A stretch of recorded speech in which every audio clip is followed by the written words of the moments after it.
Hi guys, Nick here from Intuitive Tennis. This is part 2 of our Roll of the Wrist video series, and in today's video we're going to discuss the roll of the wrist on both the one-handed backhand and the two-handed backhand. Let's start off with the one-handed backhand. So on the one-handed backhand, if we have an Eastern grip, and if we take Roger Federer's backhand as an example, which is arguably one of the best one-handed backhands in the history of the game, you can see that Federer has a wrist extension through the entirety of the stroke. And it starts off in the preparation phase. Federer will extend his wrist into a slight L shape when he takes his racket back. You can see that the strings are slightly open as Federer initiates his backswing prior to the racket drop. Once Federer drops the racket, the strings will continue to stay slightly open, and then as he initiates the forward phase of the swing, the wrist will remain extended, and when he makes his contact, there will be a slight extension of the wrist. When it comes to the contact on the one-handed backhand, we should absolutely not use the wrist, whether it be a radial deviation or flexion. We would immediately lose control of the ball. And so the wrist must remain passive. It must remain set in a slightly extended position as we begin our up, across and back phase, and the parts of the body that are going to help us achieve this up, across and back swing path is going to be our back muscles. And also, if we come from a bent position, if we raise that front leg, this can even help us generate this swing path, and the wrist will be supported through these actions. And this is why you must always try to use your entire body when you execute the strokes, because then these actions will protect the wrist. When it comes to the finish on the one-handed backhand, there is quite a bit of wrist action involved. And if you take a look at some of the better backhands on tour, Roger Federer, Grigor Dimitrov, you can see there is a further wrist extension. Once the racket hits this phase, you can see that Federer and Dimitrov, they bend the wrist further down, which is wrist extension. And this helps them achieve a certain swing path, which in their case is more of a topspin backhand. I, however, find it very difficult because I'm not flexible enough. I have a two-hander. My one-handed backhand is something that I use rarely, and so I have a hard time going to about here, and any further from there I can't have my wrist extend anymore. I'm simply not flexible enough. And what I find that many players have the same problem. They're simply not flexible enough to have this further wrist extension. The two-handed backhand has quite a bit of wrist action on both the preparation phase and the finish.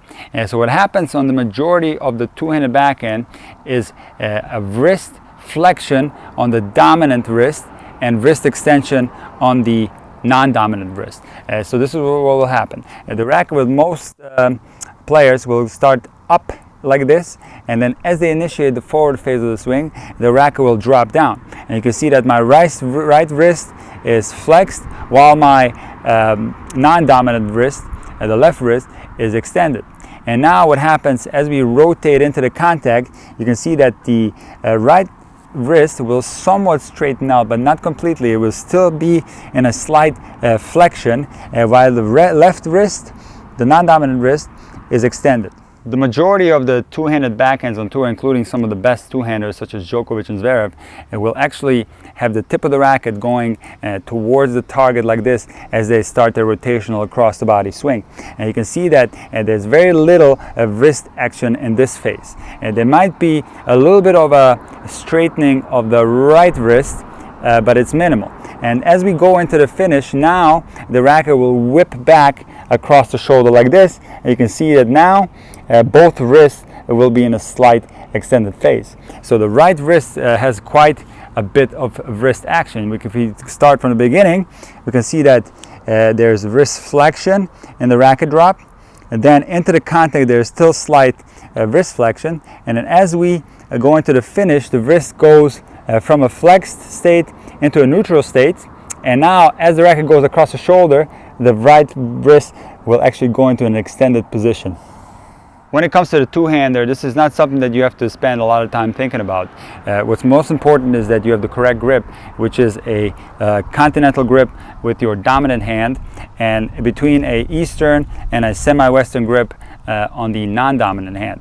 The most popular way to hold the two-hander is with a semi-western grip on the non-dominant hand. So what happens is, as you rotate and accelerate the racket, what most players will achieve a racket drop without even trying. So this is not something that you have to manufacture. If you accelerate the racket properly, the racket will drop into the contact point. And so now, as we drop the racket, this happens intuitively. We go into the contact, we are naturally going to straighten the racket out, because we're not going to hit the ball like this. This would be a very unnatural and counterintuitive position. And then as we make contact, we really don't have to think about the wrist, because naturally the wrist is going to go into an extended position if we help the stroke with upper body rotation.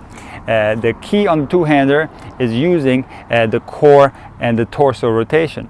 And if you don't use your body's rotation, you will end up with a very wristy shot. And I see this type of backhand on the recreational level. With very limited torso rotation, the player will use the wrist to finish like this. And this is a backhand that's very inferior, because now you're generating power with the weak part of your body, which is your wrist. So you must learn to have the wrist move intuitively into the stroke, and the major source of power on the two-handed backhand is the upper body rotation. The backhand slice can have quite a complex series of wrist movements depending on what style of slice you have. If we take Roger Federer's slice as an example, Roger Federer would start with wrist extension on his take back.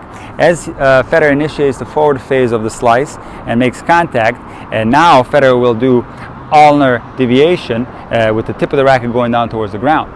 Other players such as Nadal and Djokovic will have less of the ulnar deviation at contact. Their racket tip will not drop down, but it will remain more in a extended position before contact, at contact, and after contact, something like this. A slide wrist extension on the take back, slide wrist extension on the contact, and then no ulnar deviation, but a fixed wrist position on the finish.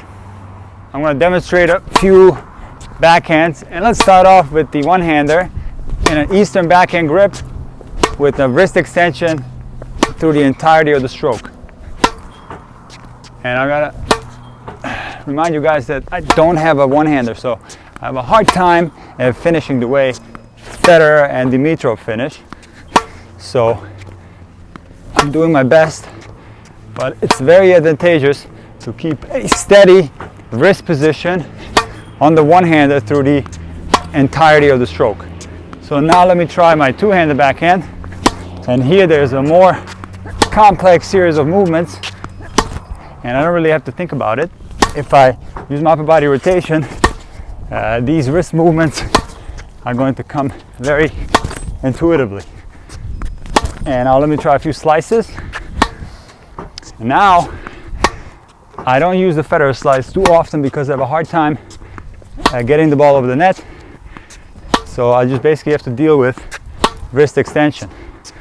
Let me try one Federer slice with a little bit of ulnar deviation. I'm having a hard time getting it over the net, so I'll go back to using more wrist extension, and right away I can gain more height. Join me 2 weeks from now where I discuss the role of the wrist on the volley. As for now, I want to thank you for watching this video. Please hit that like button, subscribe if you haven't already, and I'll see you next time.